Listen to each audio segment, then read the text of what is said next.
ஆமா. அதோட விடுதலை சிறுத்தைகள் கட்சிய பொறுத்தவரைக்கும், கார்னர் பண்றதுன்றது அதான் சொல்றேன். Hidden agenda. சில பேர் ஹிடன் அஜெண்டாவோட வராங்க. அவங்களுக்கு தூய்மை பணியாளர் புரொட்டஸ்ட்ன்றது, அது ஜெயிக்கணுன்றத விட, இதன் மூலியமா இந்த புரொட்டஸ்ட்ட பயன்படுத்தி நாம ஒரு சில விஷயங்கள பிரச்சாரம் பண்ணணும். ஒரு கருத்துருவாக்கத்த உருவாக்கணும்னு சொல்லி அவங்களோட இன்டென்ஷன். நேரடியா அத நீங்க சொல்றப்பலாம் ஆளுங்கட்சிய விமர்சிக்கிறதுன்றது விமர்சிக்கலாம். ஏன்னா, அவங்க சிட்டிங்ல இருக்காங்க. அதிகாரத்துல பிரச்சனை இருக்கிறாங்க, வரும். செயல்படுத்தல பண்ணலாம். இருக்காங்க.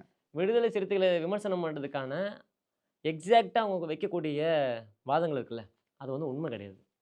அது ரொம்ப நியாயமானதும் கிடையாது அது. அ நாங்க வந்து ஒரு நல்ல எண்ணத்துல சொல்றோம் அப்படின்னு கிடையாது அது.